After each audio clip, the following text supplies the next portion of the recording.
All right, let's jump right into this. Today, we are breaking down a fascinating piece of source material that outlines a totally unique, kinda crazy sporting event. We are going inside the Gratitude Olympics. Now, this isn't your standard competition where athletes run the fastest or jump the highest. Nope.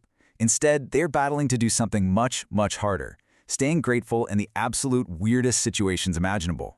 It's high energy, it's hilarious, and honestly, it turns a quiet personal practice into an all-out competitive brawl for positivity. So ask yourself, could you win a gold medal in being thankful? I mean, it's one thing to peacefully write in a gratitude journal while sipping your morning tea, right? But it is a whole different ballgame to gamify your own gratitude under serious pressure. This explainer is going to show you exactly how this source material challenges its contestants to see if they truly have what it takes to be a champion of thankfulness. Let's lay out exactly what we're dealing with here. The Gratitude Olympics is defined as a competition to stay thankful in the weirdest situations imaginable, all to win the highly coveted Golden Gratitude Trophy. Basically, it takes the sometimes dry, daily practice of gratitude and just injects it with a huge dose of awkwardness, comedy, and fierce competition. All right, phase one, warming up with objects. To kick things off, this first challenge forces contestants to appreciate the completely mundane, inanimate world around them. The host presents this box full of totally random household items. We're talking a chair, a trash can, a spoon, a lamp, a door, a fan. Contestants have to blindly pull an object from this box. And here is where the pressure hits. They have just 30 seconds to deliver a sincere, heartfelt thank you to whatever random item they just pulled out. Picture this. You pull a chair out of the box. You've got 30 seconds, the clock is ticking, and you deliver this absolute masterpiece. Dear Chair, you've supported me through homework, Netflix, and life choices. It's hilarious. But think about it. It actually requires you to instantly find value in something you usually completely ignore. Now, the host doesn't just hand out points for trying. These frantic 30-second odes to household items are strictly judged on 3 criteria: creativity, sincerity, and comedy. You can't just be funny here. You have to somehow make the audience believe you genuinely, deeply care about that spoon or that trash can. Then the pressure really builds in Challenge 2, the 5-minute gratitude scavenger hunt. The players are unleashed and have exactly 5 minutes to find 10 things around them that deserve appreciation.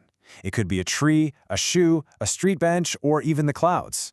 But there's a catch. They must provide a very specific reason for why they are grateful for each and every item. This rule of providing one reason per item forces some serious, on-the-spot comedic genius. Just look at this perfect example from the source material. I'm grateful for pigeons because someone has to keep city parks entertaining. Finding 10 items in 5 minutes is hard enough, but instantly inventing a clever, positive reason for a park pigeon, that is gold medal tier quick thinking. Moving on to Challenge 3, the Positivity Obstacle Course. So we're in the mid-game now, right? And complaining is strictly outlawed. The difficulty ramps up big time, and the rules are beautifully diabolical. Step 1. The host actively tries to bait the players by throwing out everyday complaints, like, "Man, it's so hot today," or, "You missed the bus." Step 2. The contestants must instantly flip that complaint into a positive sentence. And Step 3 is the real kicker. If they agree with the complaint or accidentally utter one themselves, they lose points. It all comes down to how fast a contestant can spin a negative into a positive. Take a look at this exchange. The host throws out a modern nightmare. Your phone battery is at 2%. The contestant flawlessly fires back, "At least it warned me." Or, if the host says, "You missed the bus," the contestant has to immediately spin it into, "Hey, I got extra walking exercise." It is an incredible test of reflexive optimism, literally forcing your brain into real-time cognitive reframing. But what happens when the pressure is just too much and a contestant accidentally slips up and complains? Well, they are forced to spin the wheel of punishments. These minigame penalties are wonderfully absurd. You might have to dance for 20 seconds, sing your gratitude out loud, speak like a pirate for the next round, or dramatically thank yourself. It keeps the energy incredibly high and the stakes hilariously awkward. Next up, Challenge 4, taking gratitude public. This is where the game leaves the safety of the studio and raises the stakes by bringing unsuspecting strangers into the arena. Contestants have to approach people in public politely, and the source material notes they always get permission before filming and offer genuine thanks. They use approaches like, "Excuse me, I just wanted to thank you for making today a little brighter," or thanking them for holding a door, or simply saying, "Your smile made my day." The host awards the most points for interactions that are both the funniest and the sweetest. Talk about a true test of stepping outside your comfort zone. Getting close to the end with Challenge 5, the ultimate adversity test. As we approach the final stages, this is where true champions are forged, folks. Contestants have to dig deep and find gratitude in scenarios of pure absolute bad luck. The host throws out super frustrating situations, like spilling your coffee. Instead of groaning, the contestant has to instantly find the silver lining to earn bonus points. Their response? At least it wasn't on my laptop. Talk about reframing a bad day in real time. Here is another brilliant piece of mental gymnastics from the source. The bad luck scenario is, you forgot your wallet. The contestant's winning response? Now I know exactly where it isn't. It's ridiculous, it's funny, but it completely diffuses the stress of the situation. This challenge really proves that a grateful mindset is essentially a superpower against minor daily disasters, actively building your psychological resilience to life's little curveballs.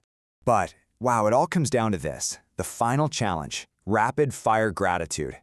The pressure is absolutely maxed out. All right, picture a lightning-fast final round. The host fires off random, often universally disliked words, and the contestants have exactly 3 seconds to respond with a reason to be grateful. Ready? Homework. It helps me learn. Alarm clock. It keeps me employed. Broccoli. It's trying its best. I mean, the sheer sports commentator energy required to play this round is fantastic. You literally don't have time to think. You only have time to be aggressively thankful. And finally, the grand finale, taking home the gold. The dust finally settles, the scores are tallied, and the winner standing atop that first-place podium takes home the ultimate, coveted prize, the one and only Golden Gratitude Trophy. They survived the trick questions, the wheel of punishments, and the rapid-fire broccoli defense to become the ultimate victor. This whole explainer perfectly captures the core takeaway from our source material. Practicing thankfulness absolutely does not have to be a dry, silent, or overly serious activity. Actually, scratch that. It shouldn't be. As these Olympics prove, gratitude can be hilarious, it can be wonderfully awkward, and it can be a surprisingly thrilling competitive challenge. It just completely flips the script on how we approach positivity. So, I want to leave you with this final thought. Think about your own messy, everyday life. What is the weirdest thing you have ever been grateful for?